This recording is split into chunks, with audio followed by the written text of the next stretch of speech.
Ms. Fee, I wanted to ask, when will the Secretary complete the legal review of atrocity designation in regards to Ethiopia? We've been waiting for months.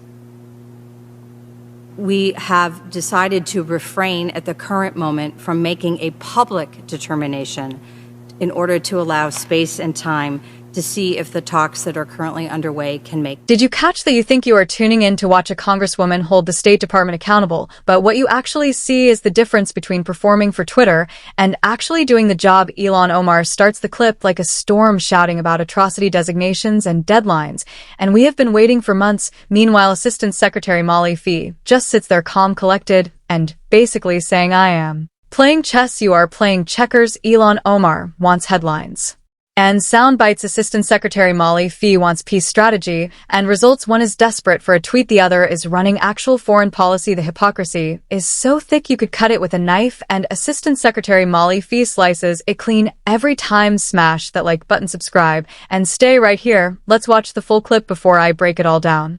Ms. Fee, I wanted to ask, when will the Secretary complete the legal review of atrocity designation in regards to Ethiopia? We've been waiting for months.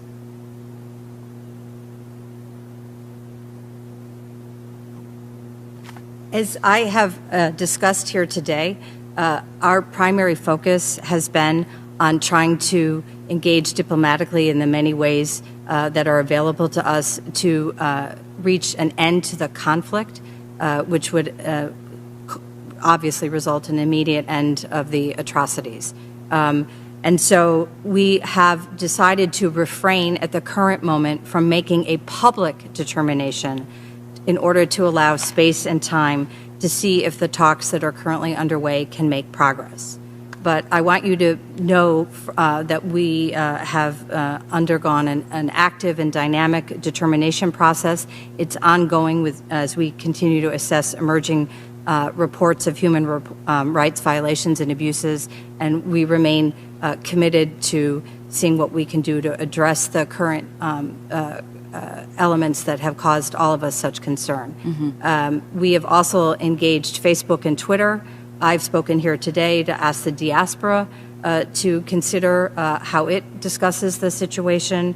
And we are quite concerned as well by hate speech by the government and other elites in Ethiopia. And I think we need to call on everyone to do better to address that situation. Thank you. There's also increasing reports that the United Arab Emirates, Turkey, China, Iran are arming the Ethiopian government with drones and other weapons. Isn't it time to be pushing for an arms embargo?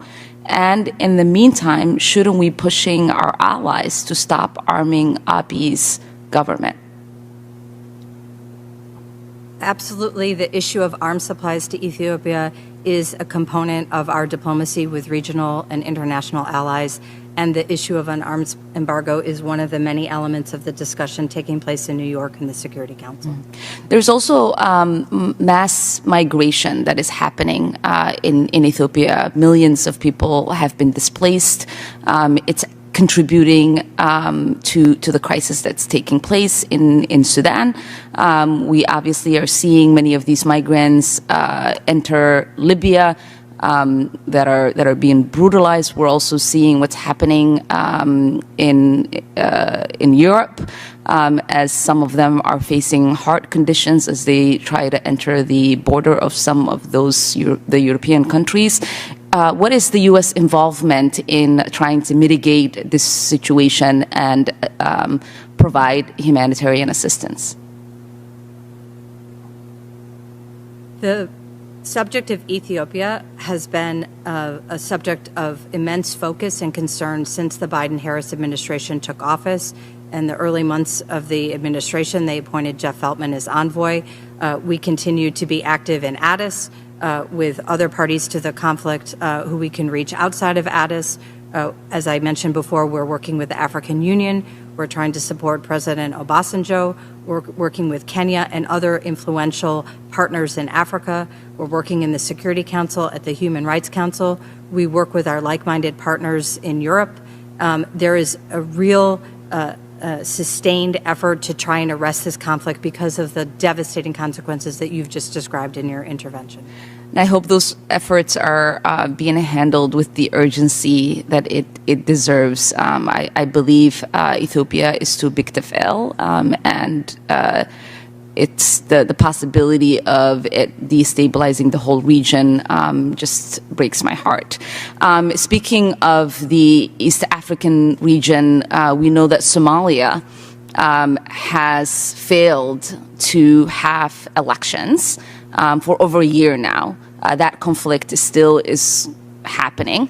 What is the U.S. position on trying to pressure the Somali government to engage in a process that allows for proper elections to take place? So we agree with you absolutely that the elections are critical, first to complete the parliamentary elections so that the stage is set to move to the presidential elections. That is a component of our engagement with the government, all parties in Somalia, and with all the many regional and international actors who are also active in Somalia, so that there's a unified message. We're also looking now, as you know, the AMISOM mandate is about to expire, and we're looking at how that mandate can be reconfigured to support both the political process and the fight against al-Shabaab. So there is no neglect of that situation. It remains tough to convince the parties to move in the right direction. There has been some progress in the parliamentary elections, but there needs to be more, and it needs to be done more quickly to help Somalia get on a path to self-sufficiency. So that is an area of active discussion, again, with Somali leaders and with our partners in the African Union and in Europe who are financing part of the AMISOM conflict. And to my colleague's point earlier with the carrot and stick, what mechanisms are we utilizing to make sure that Somalia understands what our position is in regards to this and takes the proper course? I think one of the lessons that we learned from Afghanistan, that I personally learned and that Secretary Blinken learned, doing more of the same is not necessarily sufficient. So there's a real effort to make clear to the Somalis that they cannot depend indefinitely on international assistance and that they need to play a role in leading and managing their own country. So that is a spirit that is infusing our approach to Somalia. Now, let's get into why Molly Fee just schooled Ilhan Omar like a masterclass in diplomacy. Ilhan Omar comes in hot, demanding labels, deadlines, and public declarations. Molly Fee is calm, professional, and unshakable. She does not fold. She does not whine. She does not perform.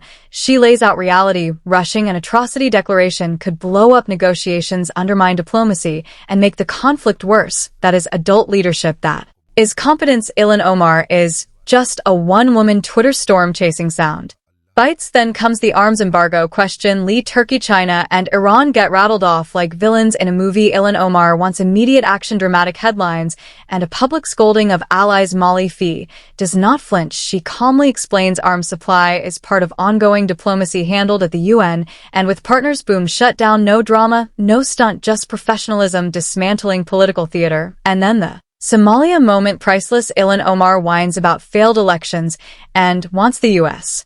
to bail them out again like the world's unpaid babysitter. Molly Fee hits back with polite but devastating truth. We learned from Afghanistan foreign governments cannot depend forever on U.S. intervention. Leaders must take responsibility, step up or step aside. That is moral clarity. That is reality. Ilhan Omar is still spinning her narrative for a headline. Here is the takeaway. Molly Fee did not just answer questions. She exposed the Democrats' obsession with optics over outcomes. She delivered facts, strategy, and hard truth to an audience addicted to noise and outrage. Ilhan Omar played the performance. Molly Fee ran the show. One is the adult, the other is a tweet machine in human form, and the American people deserve to see who is actually leading, not just who is talking loudest. If you love seeing competence destroy political theater, hit like, subscribe, and tell me in the comments who is the adult in the room, Molly Fee or Ilhan Omar.